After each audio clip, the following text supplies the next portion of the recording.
A ministra do Meio Ambiente disse que são 120 milhões de pessoas passando fome no Brasil. O próprio atual presidente disse que são 33 milhões. A ONU divulgou no dia 18 um relatório dizendo que são 9 milhões. O Banco Mundial divulgou no mês de novembro do ano passado, dizendo que são 4 milhões e meio de brasileiros que vivem em situação de fome. Como é que você avalia essa discrepância tão gritante de números que são dados?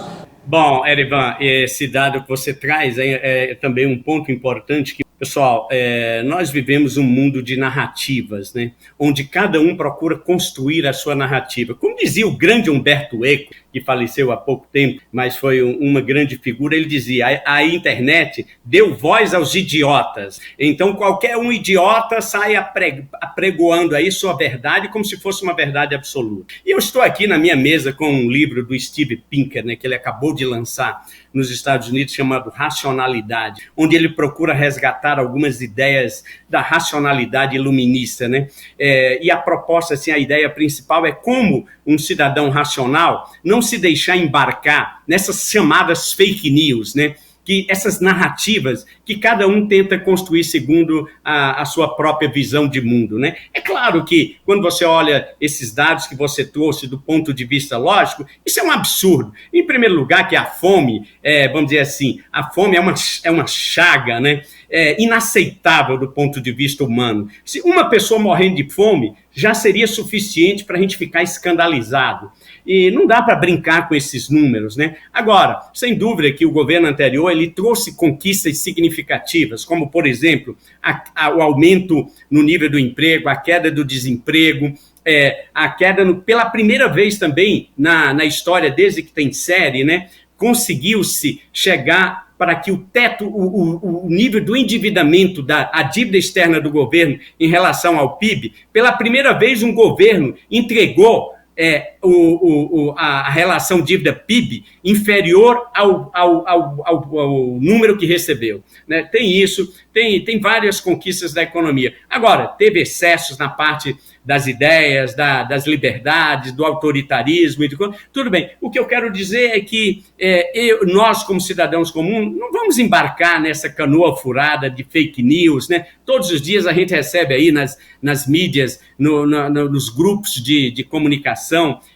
cada um proclamando a sua verdade. Muito cuidado, a gente tem que questionar sempre a fonte, né? E quais os interesses que estão por detrás dessa notícia, desse fato, né? Então é um absurdo, esses números não podem ser números tão discrepantes, a variação não pode ser tão grande assim. Então esse é o meu ponto de vista, né? Então eu acho que a gente como cidadão tem que ter muito cuidado, tanto de um lado quanto de outro. Então, como o Harari fala, né? Todas essas utopias falharam fragorosamente nas propostas que eles fazem. Não tem santo nesse jogo aí, por detrás dos bastidores, né? Por debaixo dos panos, como dizia aquele forró que a gente gostou tanto lá naqueles tempos, né? Por debaixo dos panos. Tem muita coisa que a gente não sabe e tem muitos interesses pesados que movem, né? E que quando se divulgam nas mídias esses números, né? A gente tem que se perguntar quem está por detrás disso, qual é o interesse disso, o que se quer com isso, né? Agora, a gente tinha que nesse momento se unir todo mundo para construir um governo, porque os desafios do próximo governo são enormes, né? E agora que vai começar o ano legislativo, vai começar agora em fevereiro, né? As discussões no Congresso, nós temos aí uma humanidade e é por isso que eu não acredito nessas utopias baratas, né? Que apregoam o paraíso, né? Que, por exemplo, a questão próprio do liberalismo com que eu me identifico, mas nós não vivemos numa sociedade meritocrática. A gente está vendo agora a guerra na Ucrânia, né? Onde essa semana o presidente teve que demitir uma série de governadores corruptos que estavam se aproveitando dos recursos internacionais, que a comunidade internacional ajudando aqueles pobres que estão em situação desesperadora, e você vê a corrupção que leva o ser humano a agir dessa maneira. E aqui no Brasil não é diferente, nós temos um Congresso que nós não podemos generalizar, mas uma boa fatia de pessoas corruptas que defendem interesses escusos, e o Lula vai ter que lidar com isso,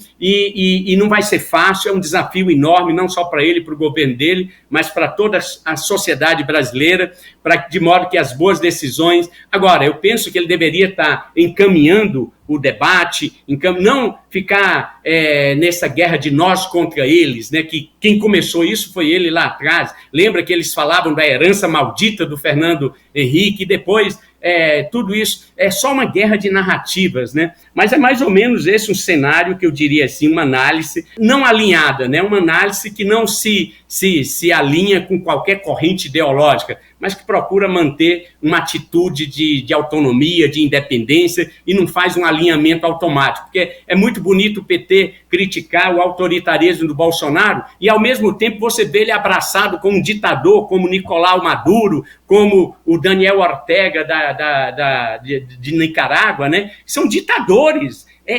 O povo lá não tem liberdade. Agora, na reunião da Comunidade dos Estados Latino-Americanos e Caribe, a CELAC, lá na Argentina, né, as posições do Lula foram duramente criticadas pela imprensa e pelas organizações de direitos humanos. Então, é 2 pesos, 2 medidas, entendeu? Quer dizer, por um lado, fala num discurso bonito de democracia, de recuperação da democracia, para coibir os excessos que tiveram no governo Bolsonaro, que é verdade, teve excessos sim. Agora, não vamos cair no outro extremo, não vamos fechar os olhos. E uma coisa que eu critico é esse alinhamento automático, que muitas pessoas, às vezes até gente da academia, gente inteligente, gente que tem acesso ao conhecimento e à informação, e se aliam, sabe, automaticamente a essas seitas religiosas, eu estou falando seitas políticas, né? Porque esse regime é esse, porque esse regime é aquele, então porque é de esquerda, tudo é santo, tudo é maravilhoso, e ninguém enxerga o absurdo que é apoiar, como Lula deu uma declaração na Argentina, de apoio, de que a CELAC foi criada para ajudar o povo cubano. Vai perguntar para o povo cubano o que é a vida em Cuba, abre as porteiras lá em Cuba para ver quantos cubanos ficam lá, né? Criticam tanto os Estados Unidos, mas os Estados Unidos fecham. Para você entrar nos Estados Unidos, você tem que passar por um processo rigoroso de aprovação de visto.